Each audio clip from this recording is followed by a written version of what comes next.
What do you call a magic dog? A labracadabrador.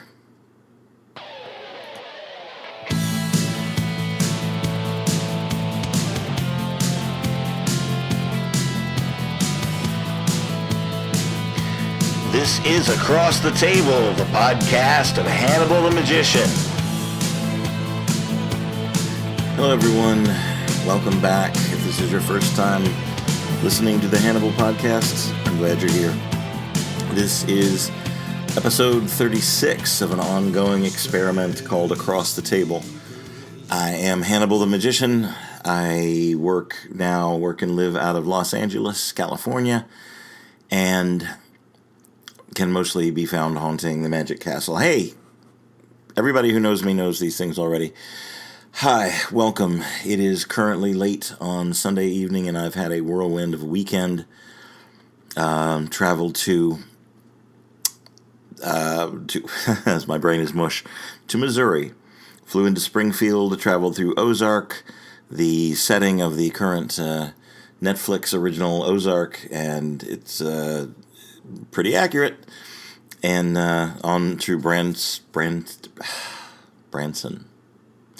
You're going to have to forgive me. It is very late. I apologize for the... but hey, it's a podcast. I can be real, right? Branson, Missouri.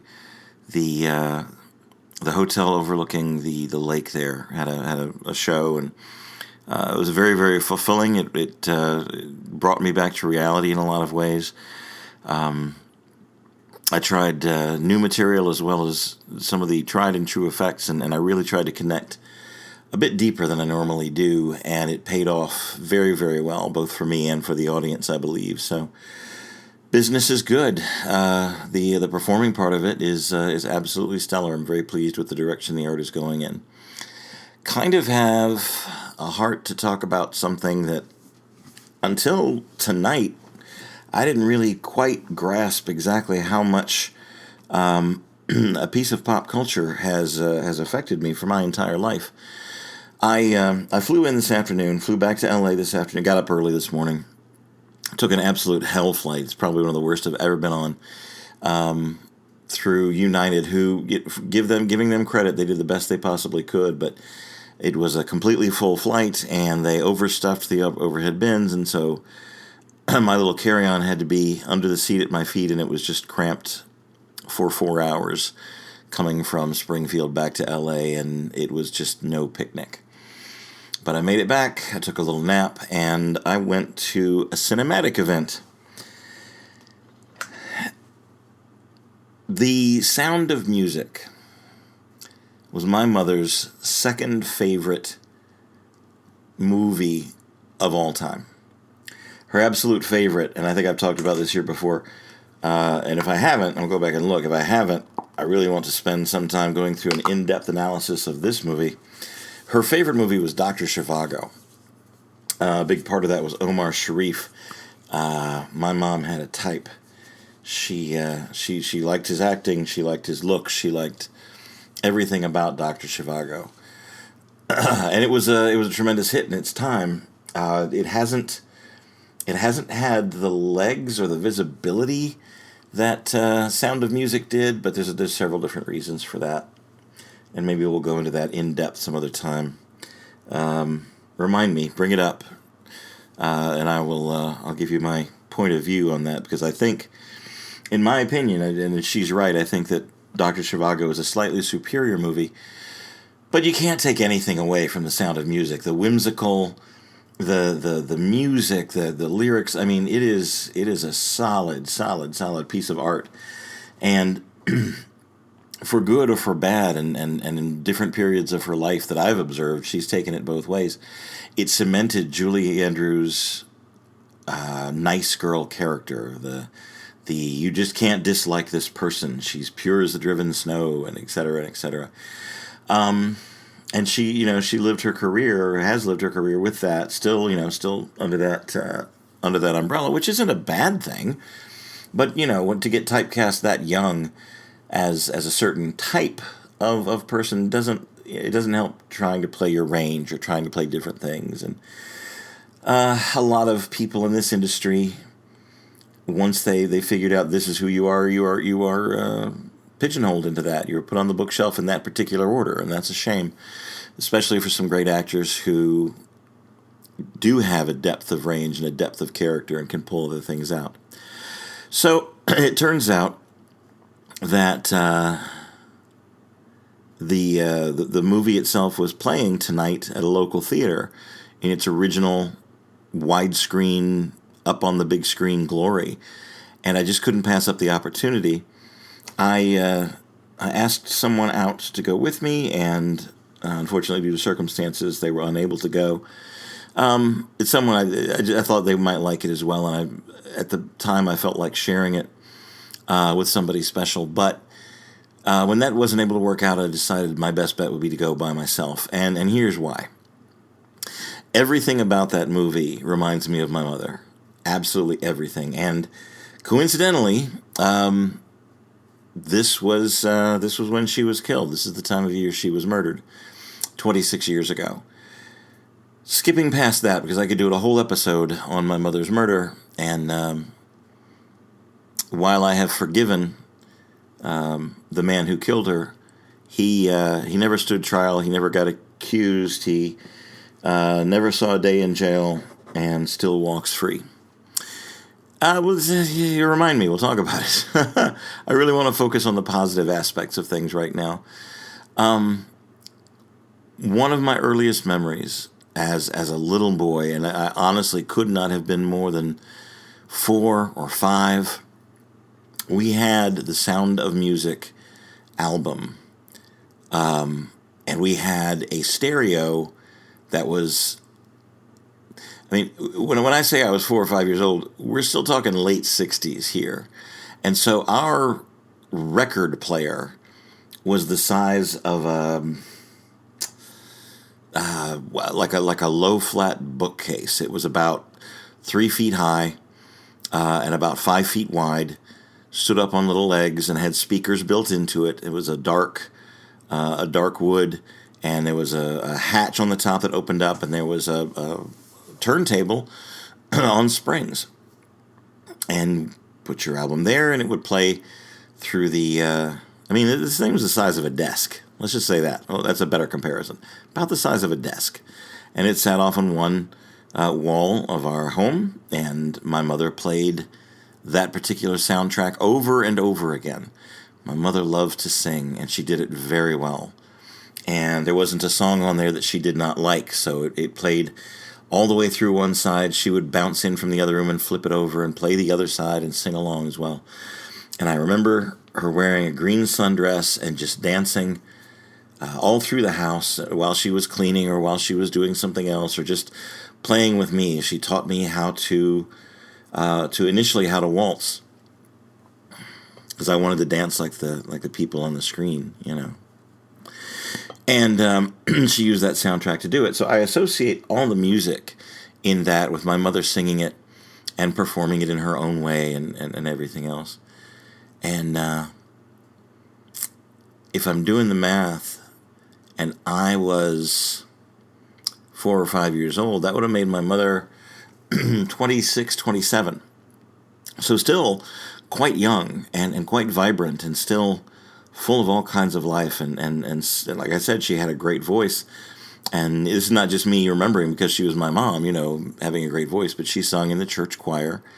And she did a few things. She was taken to, you know, regional church events, and she sang for them. She had a record of her own that someone produced with her. She was part of an ensemble, you know, but she had a few solos and things, and she loved to sing. Conversely, she didn't much like performing. The only time I ever saw her really perform in front of people was at church. She would put on the robes, and she would do... That was her venue. And later on, when she got married and became the pastor's wife, every Sunday she'd have her, you know, she'd have her solo. She'd have her one song. And she would stand up in front of the 50, 60 people that attended our church. And, of course, they loved her for the things she was singing and the way she sang them. And that was her bid into showbiz. That's as far as I know, as far as she ever wanted to take it. But she found a real joy in just doing what she did. She wasn't doing it for money, and she wasn't doing it for fame, and she wasn't doing it for any kind of recognition. She just liked to sing. And so she found a way to do it, and she found places to do it where she could be listened to. But even if she hadn't found those places, she danced, man. She was up on her toes, and she was running the vacuum and singing at the top of her lungs, and just having so much joy, just doing the creative things that she loved to do. And I guess that's what I'm really trying to impress. If I'm trying to impress anything on you here, it's simply finding the joy in the thing that she did well. And so this evening, I went to see The Sound of Music, and I was not ready. There were, I'm going to say, a grand total of maybe 12 or 15 people in the auditorium, which is a shame. It is, if nothing else, it is a beautiful piece of storytelling. It is the standard hero leaves home, goes off, has adventures, rescues someone from a dire predicament, goes off on their own to meditate about what they've done, and comes back and is again triumphant over a new set of circumstances. It's a classic story. But it was so beautifully done, and the songs were so wonderfully written and so ingrained now in our pop culture and who we are as a people. And it also, I guess I had just forgotten how subtly they mixed politics into it, and the idea of Austria being taken over by Germany in the 30s, and this one guy, this captain, the guy played by Christopher Plummer, the father, Georg von Trapp, Captain von Trapp, refusing. Okay, let me tell you a scene that really got to me. This just I'm going to call out a little bit, because I have always considered myself as a fairly conservative viewpoint. In my later years, I'm starting to see that has relaxed a little bit, or moved a little bit more towards center. But I have some fairly right-leaning points of view on things, and I'm probably wrong about that, but this is how I considered myself. The scene is 3/4 of the way through the movie. And the guy we see is the bad guy, and off the top of my head right now, I cannot pull his name out of my brain. But he's the German sympathizer, the Nazi sympathizer. From almost the very beginning of the movie, we knew this guy was going to be, siding with the Nazis and siding with the largely unseen bad guys. The captain and Maria are away on their honeymoon. Spoiler! Are away on their honeymoon. And dude drops by to find out why Captain von Trapp is not flying the flag of the Third Reich, which is a big red flag with a big black swastika in the middle of a white circle in the very center of it. And finding no one at home, he takes the liberty himself of swapping the flags, takes down the Austrian flag from the von Trapp house and puts up the swastika. And his thing was, you want to make sure that you honor this flag. This is what we stand for now. And whether you like it or not, you should stand for this flag. A piece of cloth. But behind that piece of cloth, an idea. And the idea, if we're pulling it right back around to politics today, is that we as a free country have the right to not worship it. To not hold it up as an idol. To say, you know what? I have this thing I want to protest. This is how I'm doing it peacefully. And you get your attention. And yes, of course you fully have the right to protest the protest if you want. But you can't call those people un-American, because that's simply a lie. Am I off my soapbox yet? Okay, moving on. Assuming I lost a few of you. The rest of you, thanks for sticking with me for a minute. But Von Trapp comes home and sees this flag, and his very first act before he even walks into his house is to rip the flag down and tear it to pieces.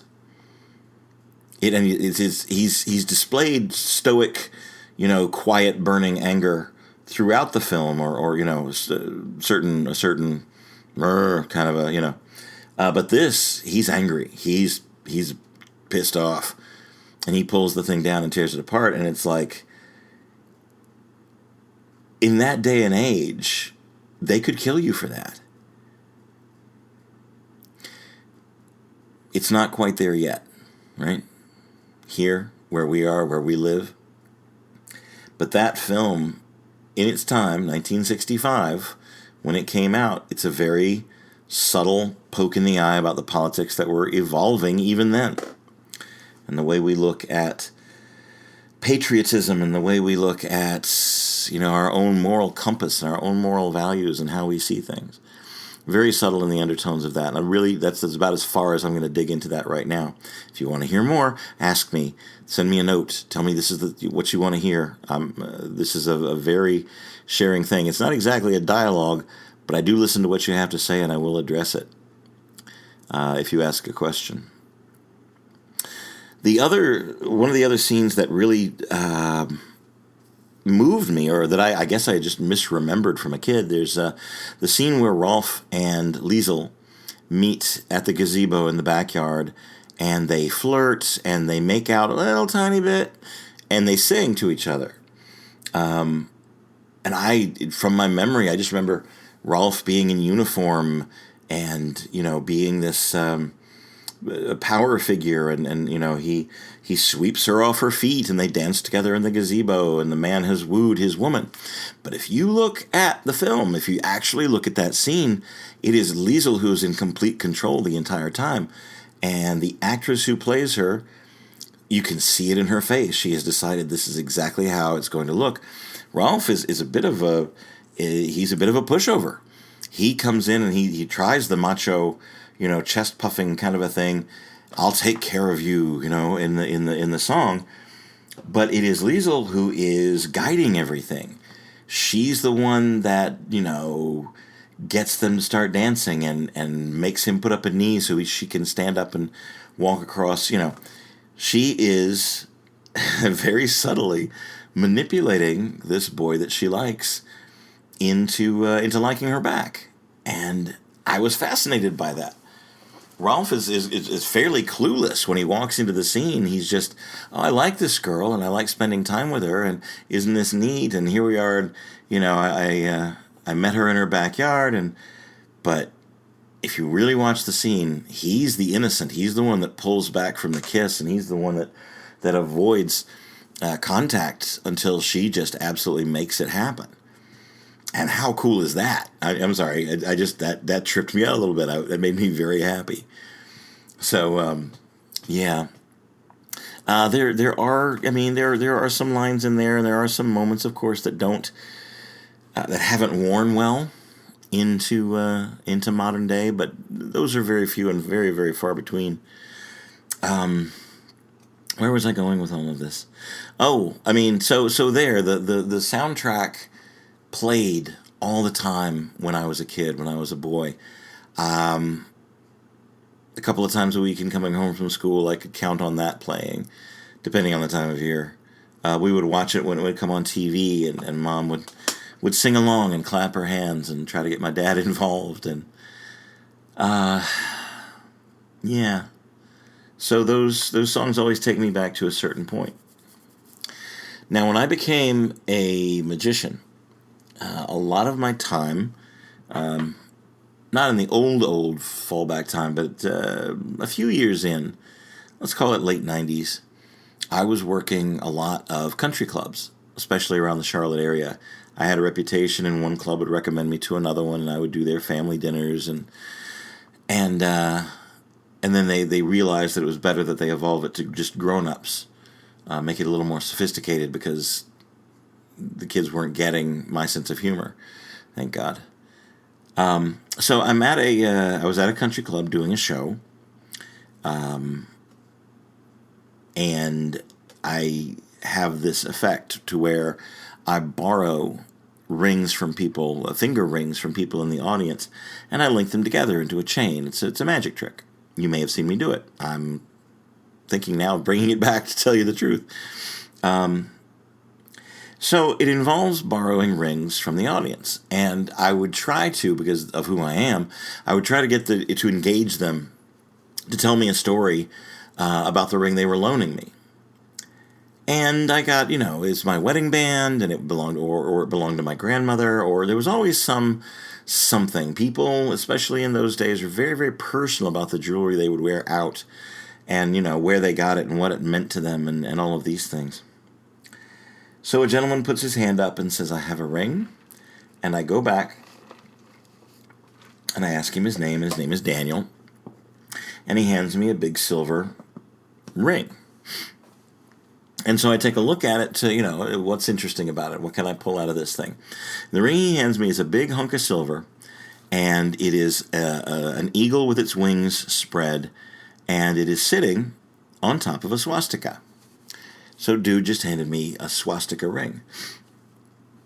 And my first reaction was revulsion. I wanted to drop it. I wanted to say something. But I'm in the middle of a show, and it wasn't appropriate, to do something like that. So in my head, I'm like, ask him what the story is. There's maybe, who knows what it is. Let's hear the story. So I asked him, I said, tell me, is there a story behind this ring? And the guy goes, yeah, it's mine. And I said, okay, you have a swastika ring. You've handed me a ring with an eagle and a swastika. He says, yes, I was a Nazi soldier. And I'm looking at him and I'm going, you're not old enough to have been a Nazi soldier in the 40s. And as I was staring at him, he's like, oh, I was in The Sound of Music. I played Ralph. And it was Daniel, hold on, I actually wrote this down so I wouldn't forget it, and then probably forgot it. Daniel Truhitt, the guy who played Ralph, the German patriot in The Sound of Music, who dances with Liesel. And one of the props he got to keep from the movie was this swastika ring, and he wears it around, which I don't think is the greatest idea in the world, but I'm not here to tell him what to do. And I did the trick, and I linked the rings together, and I gave him his ring back, and we corresponded for a little while. But he's had a singing career. He was doing weddings and events and singing as selling himself as the guy who played Ralph. And he lives in Monroe, North Carolina, which is a suburb of Charlotte. Go figure. So, like I said, it's been following me around, this movie, for my entire life. Nearly 3 hours long. And it went by very quickly. And it went by very emotionally. On a whole lot of different levels. The main storyline is the redemption or the finding of the road of Maria. Maria finds, at the beginning of the movie, she's lost. She likes to go dancing in the mountains. She likes to sing at the top of her lungs up where nobody else can hear her. She initially spotted, as a little girl, she spotted she spotted the nuns taking care of their garden, and it inspired her. She's like, they look so happy, I should be a nun. And so she went and tried to join the convent. And at the beginning of the film, we see her as being very lost and not really getting into the role that she had signed up for. She just wasn't she wasn't meant to be a nun, And yeah, that's really kind of where I wanted to take that. She didn't know what she wanted to do, so she is given a direction by the Mother Superior, who sends her off to be a governess. I know most of you have seen this, or at least halfway know the story, to the captain, who was part of the Navy at one point, and his 7 children. And music has not been allowed in the house since his wife died, and she comes, and he quite literally says, you brought music back into my house. And they fall in love, and it's complicated, and etc. One of the things I found interesting about it, because I was really paying attention this time watching it, you just can't miss it. Watching it on the big screen, you get so much more out of it than I even anticipated. It takes place in Salzburg, in Austria. And what's interesting and cool about that, because it's a polished up and made nice and made pretty true story. It's mostly true. There are big fat true elements in it. But of course, it's made fanciful, and it's made into a musical, and it's made, it's a movie. You made it into a movie. The Von Trapp family singers came from Salzburg, but so did Wolfgang Amadeus Mozart. So it's got this one little hamlet, this one little tiny place tucked away over on the side in Austria, on the border of Switzerland, in the mountains. Somehow a big pocket of music just came out of that particular place, that little geographical crossroads. I found that fascinating. So I took notes, surreptitiously about what I was watching, and the plot lines and the things that I saw happening, or the way the story was unfolding to me, because this is going to make it into my act somehow, whether it's structure or whether it's a slightly different way of telling a story or something. But the main points, the big things that stood out to me are these things. First of all, family. It is 110,000% a family film, and about family values, and about family ethics and family morals. Very beginning, there's a huge emotional discord between the captain and his kids. He treats them like they are sailors on his vessel. He blows a whistle, and they each have their own code about when they hear the whistle blown this way, this person is to come running. And there's no love at all. They line up for him like things, like objects, things that he owns. These are my children. They belong to me. Very, very, very much that attitude. And if I might digress in that little thought, man, haven't I seen that happening a lot lately among people that I don't know, people that I run into in public, friends that treat their significant others as property, that treat their children as knickknacks they might keep up on a shelf, and aren't they proud of how they look and how they, not, rather than loving them just as who they are, they're being valued as property. And man, that's starting to crawl all over me when I see that happening. He goes away. He goes off to hang out with this woman that he likes, a rich woman that lives somewhere far away. So he's often gone for long periods of time, and leaves the kids with the governess, which is Julie Andrews' job, Maria's job. He gets his heart moved. He's standing outside, and he's arguing with Maria. He just caught them out playing, which was forbidden. And he realized that the clothes she had made were from the draperies upstairs. And if you haven't seen this movie, you should stop listening, because I'm spoiling the whole thing. I'm not spoiling the whole thing.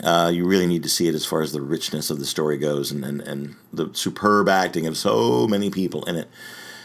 And the story itself, just the event, the experience. I'm getting back on track now. His heart goes out because he hears his children singing for the very first time, probably. And he walks in and he watches them sing, and he starts singing along with them. And the music, he says to her, "You brought music back into my house."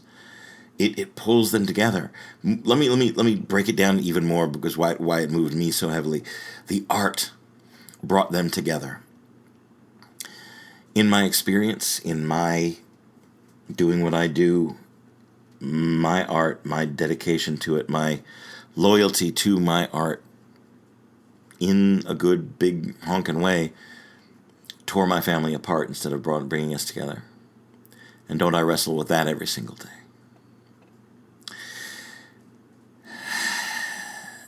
You can see it, because it is a movie and things have to move along at a clip, but they do slowly move the dynamics together and make them, you see their struggles, you see their faults, you see little things, little interactions between the kids and the father, and then the way they all finally come and gel back together. It is a fascinating study of family dynamics, especially a large family. 7 kids, are you kidding me? And art brings them together. Love brings them together. Music brings them together. The next thing was patriotism. The captain's affection for his home, for Austria, is relevant. I mean, he wears it like a badge. When the Germans invade, he, like I said before, his is the only house that doesn't have the Nazi flag hanging outside of it, and he tears it down. And it recurs a couple of times in the film. He sings a song called Edelweiss, which is the national flower of Austria. And the look that Christopher Plummer puts into this face and into the longing and the love that he has for his actual country, his undying patriotism towards the beauty that is Austria, is all over this guy. And because of the invasion, and it was, we'll put quotes around this, a peaceful invasion by Germany taking over Austria, he's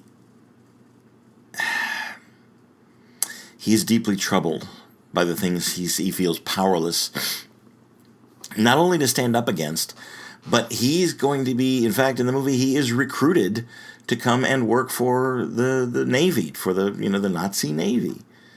And that's when everything breaks for him, that I can't do this. This is what I was trained to do. This is who I was made to be. This has been my whole life, as being military, but I cannot get behind this particular set of ideals, this ideology. I can't do it, and I won't do it. And he puts his entire family's life on the line to escape, to walk away, to run away. The guy who plays Max, where is it? Here it is. Okay. When he sees these things are happening, when he sees the annexation is taking over, and he sees how bad the captain is, he says, what's going to happen is just going to happen. Just make sure it doesn't happen to you. You see what's going on in the world today. I've said this countless times over and over and over again. You can pick sides. You can argue your point.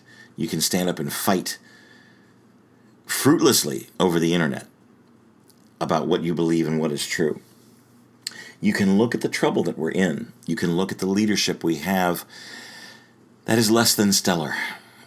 I'm going to be kind about this, because kind is where I'm going to err, if I'm going to err. What's going to happen is going to happen. Just make sure it doesn't happen to you. I've said you can take up arms and you can stomp your feet and say this is the way it has to be. And you can threaten and you can bully and you can make sure that your voice is heard. Or you can love. And through love and through the power of love and through kindness, you can effect a better, more permanent, more resonating change than you can rattling your saber. So that effect, he takes his power and his expertise away from the Nazis and leaves his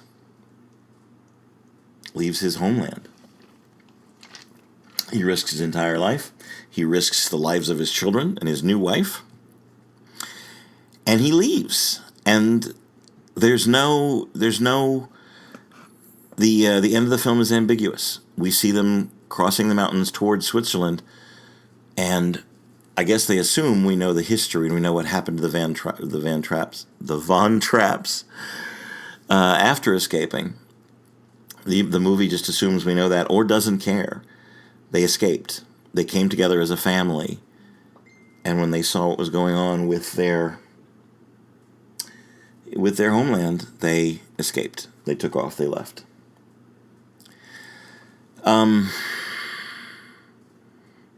Patriotism towards what you actually believe in, what you actually stand for, more so than a piece of cloth or an ideology that you will stand up for simply because the guy wears the colors that you used to believe in. I'm trying to be clear without being ambiguous myself, and also without getting angry, without pointing fingers and saying this and that, because I do value even the misguided hearts of the people I consider my friends, or people that could be friends. Look at it in reality. Look how it's going to go towards the end of itself and what's happening with it. But stay true to yourself.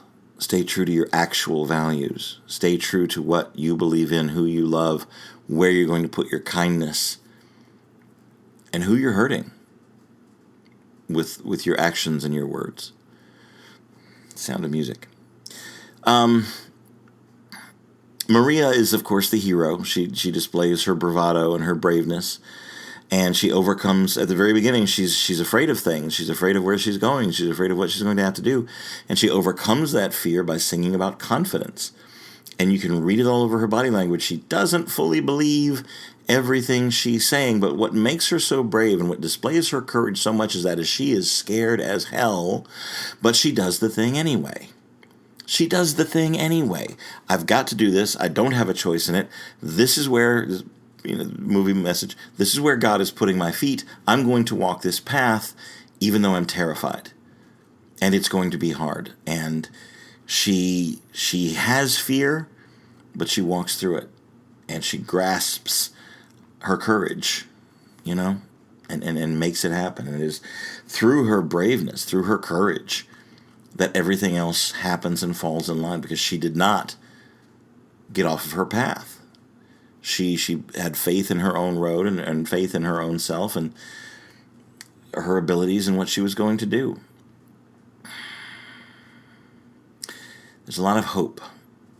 There's a lot of hope in the movie.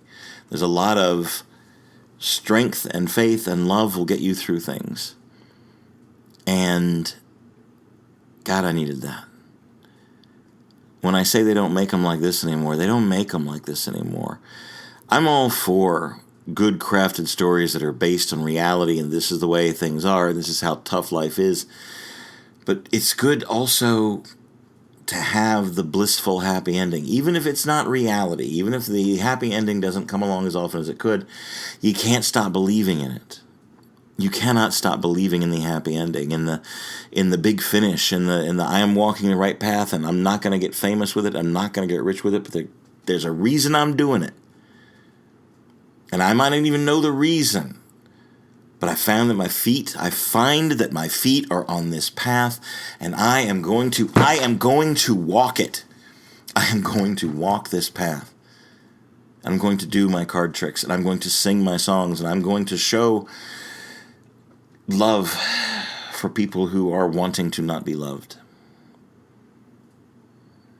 Carefully. Excuse me. The other thing that hit me very, very hard in this film was the redemption of Captain Von Trapp to his children. Excuse me. I am still struggling with that. I am still struggling with trying to reconnect with my children. My oldest and I have a better relationship, in some ways better than it ever has been. The others remain convinced and unwavering in their thoughts that I am just a bad guy. But this also gives me hope. This was a film that all of my children loved. I introduced them to it when they were young and on television, and they love it as well. So the message of redemption and forgiveness is in there as well. So that gives me hope for that. I'm exhausted. That's all of those things are really the things I wanted to say, I guess. There may be more in the next podcast. I may think of some other things. I guarantee I will definitely come up with other things. But those points really hit home tonight. And it gave me renewed vigor to keep pursuing what I am doing and do it with faith, do it with courage in the higher power and also in my own power. You brought music back into my house. You brought music back into my house.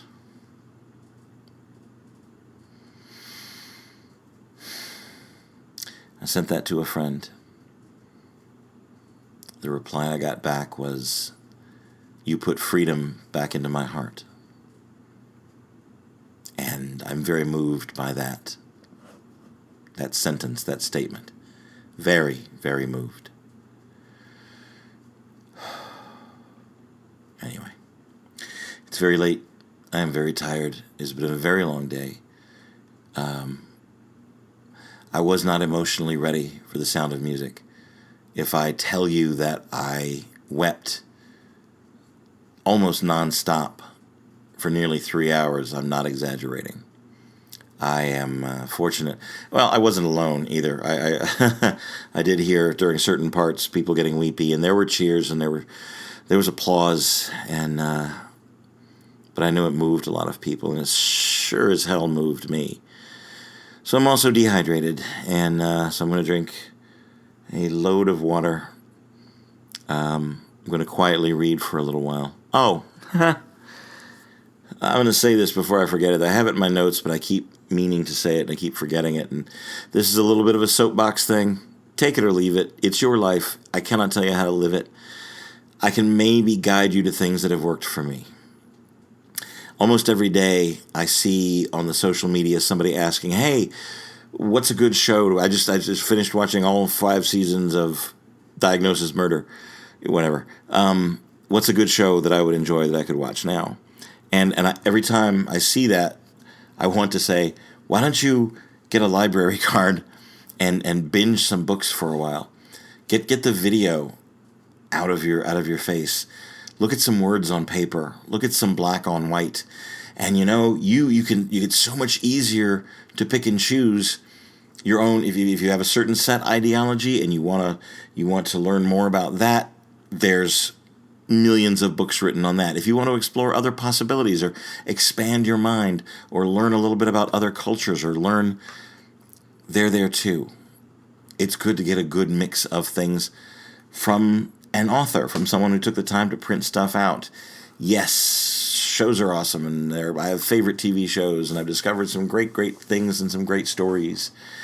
I would still come back to books every single time because it allows my imagination, my own imagination, to exercise itself in a way that video simply does not do. So get a library card. Remember those? Support your local library. Go in and check out some books. Check out something you never thought about reading before, and maybe discover something grand and glorious. Write your own words. Write your own worlds. Discover new places. And then, share those ideas with the people that you love. Work your mind a little harder is all I'm saying. I had a point following that, but now I don't know it. I'm sorry. Read is the final thing I want to say. I know I just spent who knows how long talking about the benefits of a movie, of a long form video that I watched on a huge screen and immersed myself in an entirely other world. Yes, I did it. I'm not taking away from any of those things. Love your movies too. Love your TV shows, but get to a quiet place. Pick a novel. Pick something that appeals to you. Work your own imagination. Work your own brain. Put your own video in your head and exercise your own creativity through reading the words of somebody else. Try that. I'll call it an assignment. The assignment that you are no obligation to perform or to do. I'm just asking you to give it a chance. Find a quiet place and lose yourself in your own head through someone else's words for a while. I care, and in focusing on my art, my life has changed and become more defined and more real. maybe that's selfish. But for right now, so be it. I'm going to be selfish. And that's my time. I'm going to shower, clean myself, so I don't feel airplane icky anymore. I'm going to think, I'm going to read, and I'm going to fall asleep. Thank you for listening. You know the ways to support if you want to support this art. I still need it. I need it desperately. The links to the Patreon are all over the place. You can find them or send me an email. More importantly, tell me what you think. Ask me questions that I can answer on the air. Tell me if I'm fucking up. I gotta go. I really, sincerely hope that there's love where you are.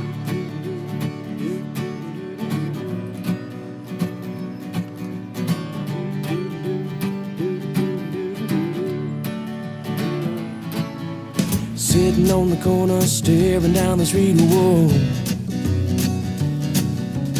Making funny faces at the people we don't meet, whoa, whoa. Holding out our pockets for all the world to see, whoa. Singing our old songs, busking you and me, whoa, whoa, whoa. It's funny how they always seem to wanna get away from you. Just throw a little money and say, hey man, now do just what you do. You sing a little anthem and answer, hey man, I am. Just a little more dough and I'll show you where I stand. And that's the plan, ain't life grand? Raking in the quarters, nickels and the dimes of woe. Just breathing and dreaming and passing by the time of woe. Whoa. Thinking of the past and what we live for, then whoa. And where we're living now, our worries in the winter, whoa. Whoa. Whoa. It's funny how she always seems to wanna get away from you. She calls you honey in the jar, but when she's out, you're glue. Lord, it's true. You put your axe up in the case and then you ease and making haste for the dough. Then you bust into the corner, get your busking all in order for the show. On the road, here we go.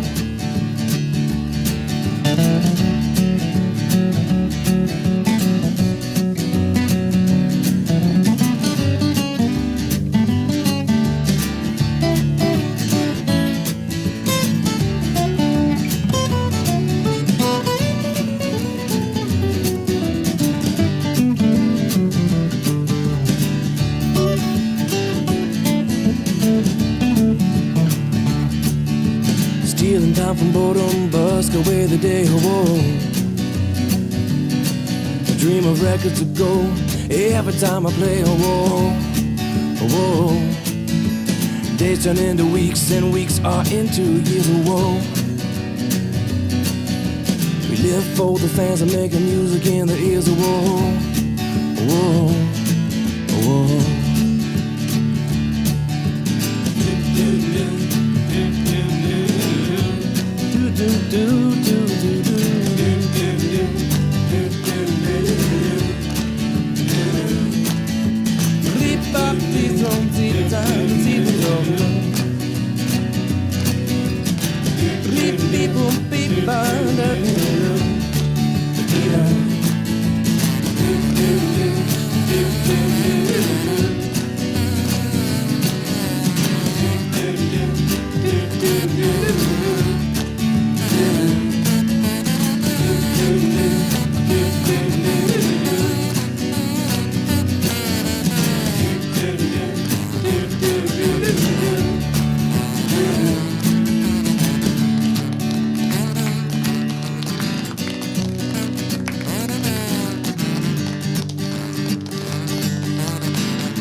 it's so ridiculous.